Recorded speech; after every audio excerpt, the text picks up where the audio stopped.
April आणि मे महिन्यामध्ये जास्त कमाई देणारे 5 पिके कमी वेळामध्ये चांगला नफा.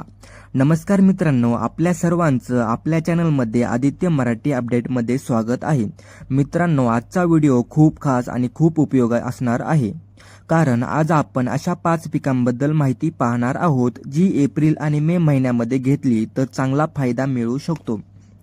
उन्हाळ्यामध्ये काही पिकांची मागणी खूप वाढते, त्यामुळे जर योग्य पद्धतीने शेती केली, पाण्याचं नियोजन केलं आणि योग्य वेळी माल बाजारामध्ये विकला तर शेतकऱ्यांना चांगला पैसा मिळू शकतो.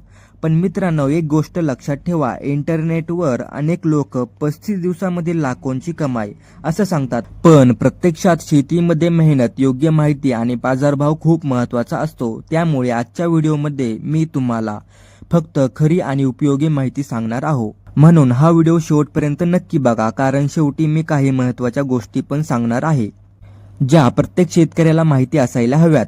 तर चला मित्रांनो, आता सुरू करूया आजचा जबरदस्त व्हिडिओ. तर मित्रांनो, 1 नंबरला शेती आहे कोथिंबीर शेती.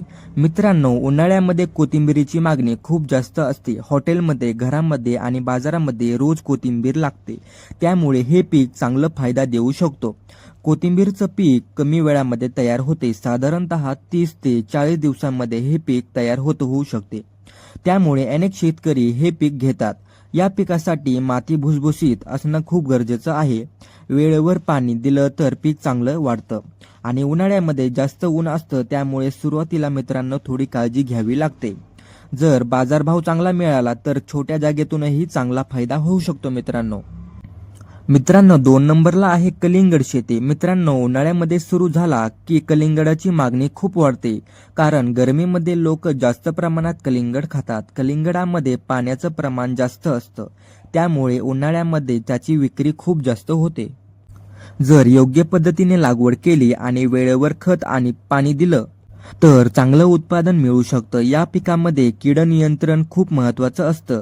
वेलींची योग्य काळजी घेतली तर फळ चांगली येतात. हे पीक साधारणतः 70 ते 90 दिवसांमध्ये तयार होते आणि जर बाजारात योग्य भाव मिळाला तर शेतकऱ्यांना चांगला नफा मिळू शकतो. मित्रांनो, नंबर 3 ला आहे काकडी शेती. मित्रांनो, उन्हाळ्यामध्ये काकडीची मागणी खूप जास्त असते. लोक सॅलडमध्ये, ज्यूसमध्ये आणि खाण्यासाठी खूप काकडी वापरतात. मोठ्या प्रमाणामध्ये वापरली जाते ही काकडी. काकडीचं पीक कमी वेळामध्ये तयार होतं, त्यामुळे हे पीक अनेक शेतकरी मित्रांनो घेत असतात. या पिकामध्ये जमिनीमध्ये ओलावा टिकून राहणं खूप गरजेचं असतं. वेळेवर पाणी दिलं तर उत्पादन चांगलं मिळतं. या पिकामध्ये रोग आणि कीड यांच्यावर लक्ष ठेवणं खूप महत्त्वाचं असतं मित्रांनो. त्यामुळे मित्रांनो, हे काकडीचं पीक साधारणतः 45 ते 60 दिवसांमध्ये तयार होतं आणि योग्य बाजारभाव मिळाला तर चांगली कमाई होते. मित्रांनो, नंबर 4 ला आहे भेंडी शेती. मित्रांनो, भेंडी हे खूप प्रसिद्ध आणि जास्ती मागणी असलेलं पीक आहे. बाजारात भेंडीला नेहमी मागणी असते. उन्हाळ्यामध्ये भेंडीचं उत्पादन चांगलं मिळू शकतं. या पिकामध्ये वेळेवर पाणी देणं आणि कीड नियंत्रण करणं खूप महत्त्वाचं असतं. विशेष करून पांढरी माशी यावर लक्ष ठेवावं लागतं. भेंडीमध्ये नियमित तोडणी करावी लागते. साधारणतः 2 ते 3 दिवसांमध्ये भेंडी ही तोडावीच लागते मित्रांनो. जर पीक चांगलं आलं की बाजारामध्ये चांगला भाव मिळाला तर या पिकातून नियमित पैसा मिळू शकतो मित्रांनो. खूप मोठ्या प्रमाणामध्ये शेतकरी पैसा कमवत आहेत या भेंडी पिकातून. मित्रांनो, नंबर 5 ला आहे दुधी भोपळा शेती. मित्रांनो, दुधी भोपळ्याची मागणी गावा आणि शहरांमध्ये दोन्हीकडेही खूप जास्त असते. हे वेलीवर्गीय पीक आहे, त्यामुळे योग्य काळजी घेतली तर उत्पादन चांगलं मिळू शकतं. या पिकासाठी आधार व्यवस्था करणं खूप गरजेचं असतं. तसेच वेळेवर पाणी आणि खत दिलं तर पीक चांगलं वाढतं. दुधी भोपळ्याचं पीक साधारणतः 50 ते 60 दिवसांमध्ये तयार होतं. या पिकामध्ये नियमित तोडणी करता येते, त्यामुळे चांगली कमाई होऊ शकते.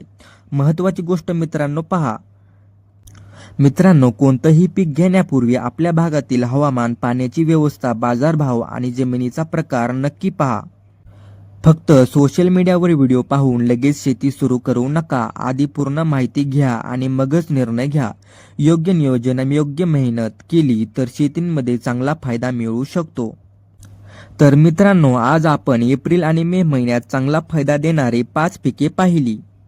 तुम्हाला यापैकी कोणतं पीक जास्त आवडलं ते कमेंटमध्ये नक्की सांगा. आणि व्हिडिओ आवडला असेल तर व्हिडिओला लाईक करून चॅनलला सबस्क्राईब करा, कारण अशाच प्रकारचे व्हिडिओ हे तुम्हाला नंतर पाहता येतील. तर मित्रांनो, चला लवकरच भेटूया पुढील व्हिडिओमध्ये. धन्यवाद.